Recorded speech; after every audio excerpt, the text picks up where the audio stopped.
괜찮아요? 예. 자, 베드로후서 1장 12절부터 21절까지 함께 한 절씩 내용을 생각하면서 교독하도록 하겠습니다. 베드로후서 1장 12절로 21절, 12절 제가 먼저 봉독하겠습니다. 그러므로 너희가 이것을 알고 이미 있는 진리에 서 있으나 내가 항상 너희에게 생각나게 하려 하노라.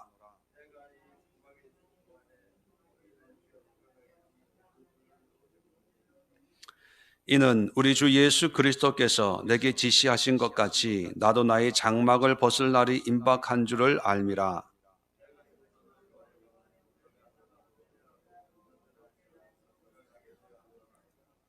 16절입니다. 우리 주 예수 그리스도의 능력과 강림하심을 너에게 알게 하신 것이 교묘히 만든 이야기를 따른 것이 아니요 우리는 그의 크신 위엄을 친히 본 자라.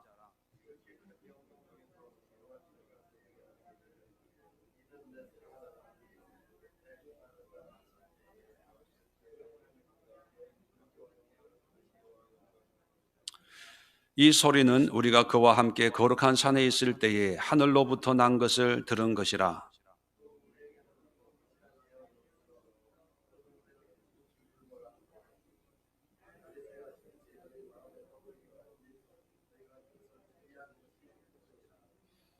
먼저 알 것은 성경의 모든 예언은 사사로이 풀 것이 아니니 예언은 언제든지 사람의 뜻으로 낸 것이 아니요 오직 성령의 감동하심을 받은 사람들이 하나님께 받아 말한 것임이라. 아멘. 자, 오늘 이 말씀을 가지고 바른 신앙을 수호하라, 그런 제목으로 말씀을 나누고 기도하는 시간을 가지려고 합니다.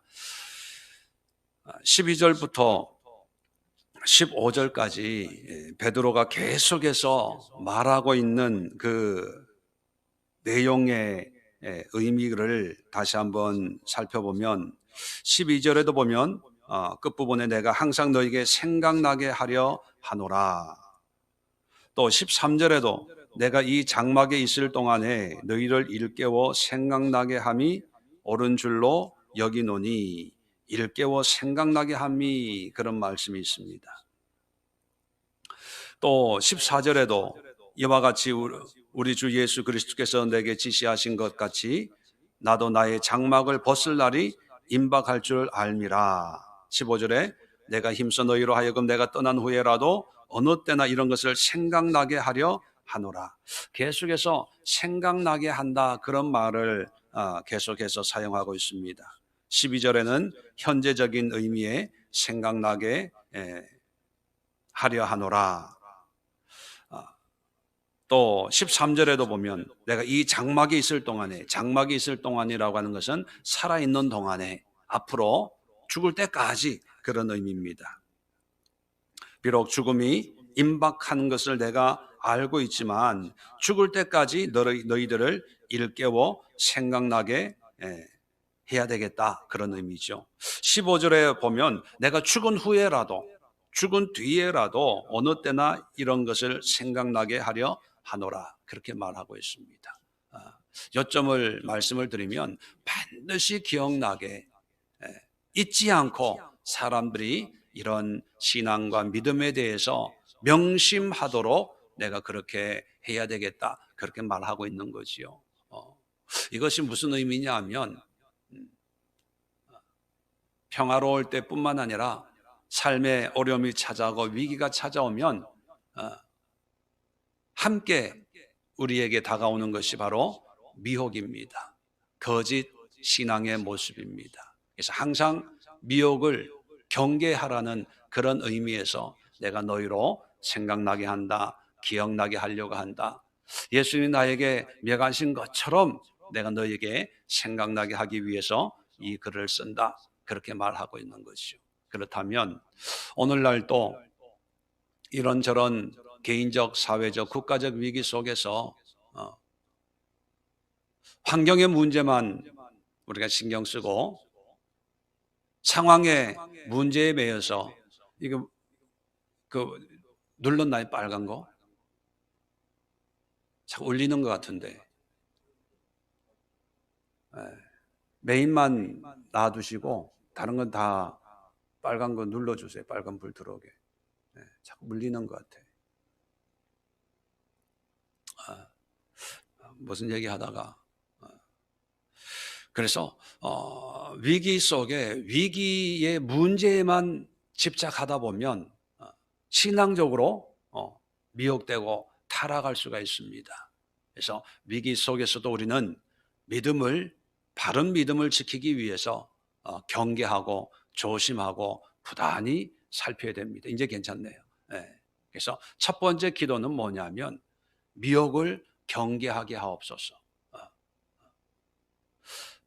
환경에 문제가 생기면 모든 신경이 그쪽으로 휩쓸리다 보면 영적인 어떤 기준을 잃어버릴 수가 있고, 그래서 환경적인 문제를 해결해 준다면 그것이 복음 있는 것처럼 착각합니다. 그래서 거기에 따라가요. 어디에 가면 해결받을 수 있대. 누구에게 가면 그 길을 알 수 있대. 이렇게 하면 저렇게 하면. 그런데 그런 미혹 속에 여러 가지 마귀의 역사들이 틈을 탈 수가 있기 때문에 어렵고 힘들 때일수록 바른 신앙, 바른 믿음을 위해서 경계해야 됩니다. 그래서 오늘 첫 번째 기도의 제목이 베드로가 그렇게 간절하게 우리에게 기억나게 하고 생각나게 하려고 했던 것처럼 우리도 깨어서 바른 신앙을 끝까지 수호할 수 있도록 미혹을 배척하고 이단을 배척하고 바른 진리에 설 수 있도록 함께 기도하도록 하겠습니다. 두 번째 기도 제목은 16절입니다. 우리 주 예수 그리스도의 능력과 강림하심을 너희에게 알게 한 것이 교묘히 만든 이야기를 따른 것이 아니요 우리는 그의 크신 위엄을 친히 본 자라. 이게 뭐냐면 예수님의 능력과 강림하심, 이것을 사람들이 만든 이야기 아니냐, 그렇게 이제 미혹하게 됩니다. 왜냐하면 믿으면 하나님이 더 좋은 것으로 인도해 주시고 하나님이 그렇게 능력이 있고 하나님이 이 땅을 심판하러 오신다면 왜 네로 같은 황제를 그냥 내버려 두겠냐. 그 말씀이 그대로 이루어진다면 왜 너희들을 이렇게 힘들게 고통 가운데 내버려 두겠냐.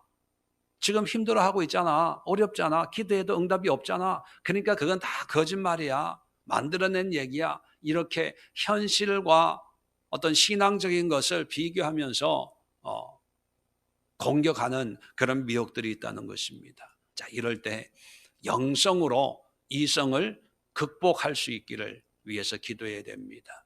이성이라고 하는 것은 어떤 논리적인 것, 현실적인 것, 우리의 지성으로, 우리가 학문으로 또 인생의 경험을 통해서 판단하고 어떤 결정을 하는 그런 논리의 체계가 위기 속에 오면 어떤 신앙적인 것보다 그러한 경험적인 것이 더 빨리 작동이 되죠. 그러다 보면 은혜가 충만할 때는 오직 믿음으로, 은혜로 그렇게 살았는데 그렇지 못하면 자꾸 내 생각에 빠져요. 현실에 빠집니다. 그리고 계산을 하게 돼요.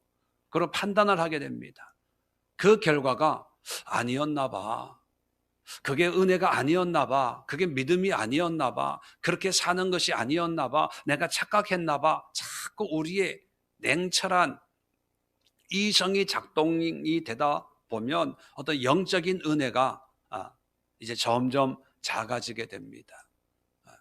이럴 때 우리는 영성으로, 깊은 영성으로 차가운 이성을 극복하고 또 영성이 이성을 끌고 갈 수 있는 그런 신앙을 위해서 우리가 기도하고, 그리고 물론 이성이 필요 없는 것은 아닙니다. 이성으로 믿음을 살피고 공부하고 연구하고 상고하는 그런 용도가 분명히 있지만 자꾸 현실적인 문제에 매이게 하는 것이 바로 이성이 하는 일이거든요. 그럴 때 영성이 이성을 지배하고 통치할 수 있도록 믿음의 눈으로 세상을 보고 하나님의 관점에서 우리 인생을 볼 수 있는 영의 눈이 열리도록 함께 기도할 수 있기를 바랍니다. 세 번째 기도의 제목은 17절, 18절 말씀인데 17절, 18절 이 말씀은 바로 베드로가 변화산에서 모세와 엘리야와 예수님이 함께 있는 모습을 보고 그때 받은 은혜를 기록하고 있는 것입니다. 하늘에서 이는 내 사랑하는 아들이요 내 기뻐하는 자라 하실 때에 그가 하나님 아버지께 존귀와 영광을 받으셨느니라. 이건 뭐냐면 만들어낸 얘기가 아니라 내가 경험했다는 거예요. 체험했다는 것입니다. 18절에 이 소리는 우리가 그와 함께 거룩한 산에 있을 때 하늘로부터 난 것을 들은 것이라. 자기가 경험한 체험을 고백하고 다시 한번 선언하면서 이건 만들어낸 게 아니라 사람의 작품이 아니다. 내가 직접 경험했다. 그런 고백을 하고 있습니다.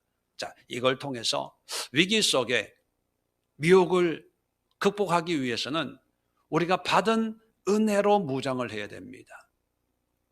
지금까지 말씀과 기도와 받은 은혜를 다시 한번 회복해서 기억나게 해서 그 은혜를 끝까지 붙잡을 때 영적인 그런 여러 가지 미혹들을 이겨낼 수가 있습니다. 과거에 내가 받은 그런 은혜가 그냥 감정적인 것이 아니고 정말 하나님이 나에게 베풀어 주신 은혜요, 긍휼이요, 사랑이어서 이게 우리 마음속에 다시 회복이 되어야 됩니다. 그 은혜를 다시 한번 충만하게 채울 수 있는 그런 기도가 우리에게 있어야 됩니다. 주실 은혜를 구하지 말고 이미 받은 은혜로 우리의 몸과 마음을 가득 채울 때 마귀가 더 이상 우리를 공격하지 못하게 되는 거지요. 그런데 마귀는 위기 속에 소위 말하는 시험을 당하게 될 때 어떻게 공격하냐 하면 과거의 은혜가 다시 회복이 되어서 우리를 하나님의 은혜로 무장시키지 못하도록 어떤 방법을 쓰냐 하면 의심을 심어줍니다. 의심을. 그때 받은 건 은혜가 아니야. 그때 기도한 것은 응답이 아니고 그냥 내가 감동적으로 감정적으로 좀 뭔가 이렇게 좀 그랬었나 봐. 그때 하나님이 베푸신 것은 그냥 우연이야, 우연. 일이 어떻게 되려고 하다 보니까 그렇게 된 거지. 뭐 이렇게 자꾸 하나님의 역사를 왜곡시키고 또 우연으로 가장을 하고 그리고 평범한 것으로 그렇게 포장을 하려고 합니다. 그런데 베드로가 고백하고 있는 것처럼 사람들이 만드는 이야기야 라고 할 때 아니야, 내가 직접 경험하고 그 자리에 있었던 사람이야. 하늘에서 이런 음성이 들려서 예수님이 누구인가를 우리에게 분명히 말씀해 주셔서 받은 은혜에 대한 확신을 가지고 미혹을 물리치는 것을 보면서 우리들도 받은 하나님의 사랑과 은혜를 다시 한번 마음에 새기시고 그 은혜에 대한 감사, 그 은혜에 대한 기쁨, 그 은혜에 대한 감격을 주님 앞에 찬양하고 고백하고 선포하면서 우리의 몸과 마음을 다시 한번 하나님의 은혜로 채우고 무장하는 그런 시간을 갖도록 하겠습니다. 세 번째, 마지막으로 우리의 믿음을 지킬 수 있는 방법이 19절입니다. 또 우리에게는 더 확실한 예언이 있어. 자, 또라고 하는 것은 어떤 경험, 받은 은혜 말고 또 다른 게 있다는 거예요. 그리고 그 또 다른 것은 우리에게 더 확실한 예언이 있어. 성경에서 예언은 하나님의 말씀이라고 말씀했습니다.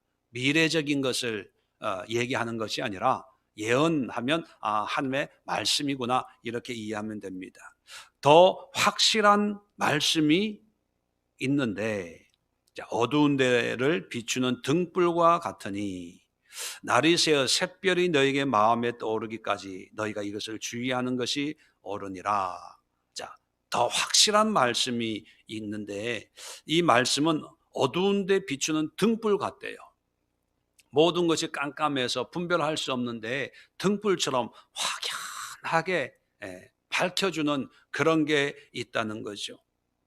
그래서 샛별이 너희 마음에 떠오르기까지, 샛별은 이제 동토 오는 그 동이 틀 때 떠는 그런 별이죠. 그 얘기는 뭐냐면 이제 밤이 지나고 아침이 되어 진다는 거죠. 그래서 아침이 될 때까지 우리 마음에 이 빛을 비추어서 무엇이 진짜고 가짜인지를 분별하게 해주는 그런 역할을 하는 게 있다는 거예요. 그것이 뭐냐면 20절에 먼저 알 것은 성경의 모든 예언은 사사로이 풀 것이 아니니 예언은 언제든지 사람의 뜻으로 낸 것이 아니요 오직 성령의 감동하심을 받은 사람들이 하나님께로께 받아 말한 것임이라. 한마디로 얘기하면 확실한 예언, 또 어두운 데를 비추는 등불, 또 날이 새어 샛별이 우리 마음에 떠오르기까지 이 빛의 역할을 하는 게 뭐냐면 말씀, 성경 말씀이라는 거예요. 다시 말하면 환난과 역경 속에 우리 마음이 낙심이 되고 절망이 되고 의심이 밀려올 때 우리가 다시 우리의 믿음을 회복할 수 있는 건 뭐냐면 말씀이라는 거예요. 말씀으로 돌아가서 이 말씀이 우리에게 주시는 그 은혜를 통해서 우리의 믿음을 다시 지킬 수 있다는 거죠. 그래서 이 말씀은 사람의 뜻으로 낸 것이 아니고 21절에 성령의 감동하심을 받은 사람들이 하나님께 받아 말한 것임이라. 성령의 감동하심을 받은 사람이 하나님께 받아서 말한 거기 때문에 곧 이 말은 누구의 말이라는 거예요? 하나님의 말이라는 거예요. 그러니까 하나님의 말씀을 우리가 묵상해야 되는데 조심할 게 있습니다. 20절에 보면 모든 예언은 사사로이 풀 것이 아니니, 사사로이 풀 것이 아니다. 이 말을 오해하면 함부로 아무나 풀어서는 안 된다. 제사장들, 사제들, 신부들만 이 말씀을 해석하고 가르칠 수 있다. 이렇게 해석을 합니다. 이게 천주교입니다. 천주교에서는 말씀 선포가 꼭 신부들만 해야 된다는 특권의 의미로 이 말씀을 해석하죠. 그런데 우리 개신교에서는 이 사사로이라고 하는 이 의미를 어떤 직분의 의미로 해석하는 게 아니라 모든 성도들이 말씀을 읽고 보고 묵상하는데 직분의 의미가 아니라 사사로이라고 하는 것은 개인의 생각으로, 개인의 판단으로, 자기의 관점에서 그런 뜻입니다. 다시 말하면 사사로이의 반대의 의미는 뭐냐면 사람의 관점, 자기의 필요를 따라서 말씀을 해석하는 것이 아니라 하나님의 관점, 성령의 인도하심 가운데 이 말씀을 해석하고 연구하고 또 삶에 적용을 해야 된다는 거죠. 쉽게 표현하면 성경을 바르게 해석해야 된다는 거예요. 바르게. 근데 위기가 오면 위기가 힘들고 어려우니까 성경을 읽으면 자기도 모르게 사사로이 해석이 돼요. 이렇게 하면 문제를 해결받을 수 있겠구나. 이렇게 하면 복받을 수 있겠구나. 이렇게 하면 좀 더 편안해질 수 있겠구나. 그런 유혹들이 생길 수 있다는 거예요. 그래서 난세가 되면, 세상이 어려워지면 별의별 이단들이 다 나오는데 그 이단들이 주장하는 공통점이 뭐냐면 그 상황 속에 있는 사람들이 갈망하는 것, 원하는 것, 요구하는 것을 들어주는, 채워주는 그런 성경 해석이 비일비재하게 나타난다는 거예요. 그게 다 사사로운 해석입니다. 배고픈 자에게 떡을 준다고 하고, 병든 자를 고쳐준다고 하고, 어려운 자에게 평강을 준다고 하고, 물론 모든 것이 하나님의 역사일 수 있습니다. 근데 그것이 하나님의 관점이 아니라 사람의 관점, 성도들의 관점, 사람들이 원하는 관점으로 성경을 해석해서 그것을 영적인 양식이 아니라 영적인 미끼로 이용해서 성도들의 마음과 생각을 사로잡는다면 그것은 바로 마귀의 역사고 어둠의 역사가 될 것입니다. 그래서 성도들이 성경을 읽고 묵상하고 또 설교를 들을 때도 마찬가지입니다. 말씀을 들을 때 좋은 설교, 내가 감동되고 은혜되는 설교가 좋은 설교가 아니고요, 하나님의 관점에서, 성령의 관점에서 설교되어지는 그런 설교가 은혜로운 설교입니다. 내가 감동되고 내가 은혜 받았어, 이게 참 조심스러워요. 자석의 원리입니다. 내가 힘들고 어려울 때 내 안에 문제 해결을 위한 그런 갈망이 있잖아요. 그런 갈망에 뭔가 이렇게 이거다라고 하는 그런 말씀이 척 오면 내 속에 있는 갈망과 그 말씀이 찰커덕 붙어서 다른 말씀은 안 들어와요. 내가 원하는, 내가 이 상황 속에서 벗어나고 싶은 그런 갈망을 해소해주는 그런 말씀을 은혜롭다라고 생각을 해서 그 말씀을 묵상하고 또 그 말씀을 마음에 새기게 되지요.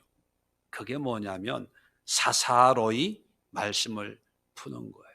개인적으로 푸는 거라는 거죠. 그래서 위기가 찾아오면 다 마음이 공허해지니까 뭔가 위로받고 싶고 뭔가 도전받고 싶고 뭔가 소망을, 희망을 주는 그런 말씀을 듣고 싶어서 이곳저곳 돌아다니는 거죠. 그들에게 하나님의 말씀은 중요하지 않습니다. 내가 먼저 중요하죠. 내 마음, 내가 죽겠는데 요즘 뭐 가난한 성도라고 하는 그런 현상들이 있죠. 뭐 전부라고 할 수는 없지만 대부분이 다 자기의 환경에, 자기의 어떤 신앙에 매여 가지고 자기의 신앙에 맞는 그런 교회, 그런 설교, 그런 목회자들을 찾아서 돌아다녀요. 그런데 그게 과연 건강한 신앙일까요? 저는 그렇게 생각하지 않습니다. 그리고 그런 사람들은 다 자기 주관대로 자기 소신이 있어요. 이래서 나쁘고 이래서 교회가 썩었고 개혁해야 되고 목회자들이 뭐 교회가 장로들이 교회 재정이 직분이 사실 신앙이라고 하는 것은요 교회나 목회자나 뭐 교회 재정이나 이것도 중요하겠지만 중요한 것은 자기 자신과 예수 그리스도와의 관계거든요. 그 관계를 건강하게 세워나가지 못하는 이유로 다 목사 때문에, 교회 때문에, 재정 때문에, 교회 싸움 때문에 다 이유와 핑계를 대는 거죠. 그런데 우리가 핑계할 수 없어요. 문제 많은 그런 세상인 것 하나님이 다 알고 계시죠. 그래서 하나님이 우리에게 주신 것이 바로 이 말씀입니다. 말씀으로 돌아가라는 거예요. 말씀을 들을 때를 찾지 말고 좋은 말씀 하는 목회자를 찾아다니지 말고 좋은 말씀 가르쳐준 데를 찾아다니지 말고 네가 성경을 펴서 하나님의 마음으로 이 말씀을 사사로이 풀지 말고 하나님의 관점에서 한번 읽어보라는 거예요. 네가 잘 먹고 잘 살고 네가 원하는 것, 은혜로운 말씀, 좋은 교회 찾지 말고 예수를 찾으라는 거예요. 그것이 바로 19절에 처음에 얘기하고 있는 또 우리에게는 더 확실한 예언이 있어.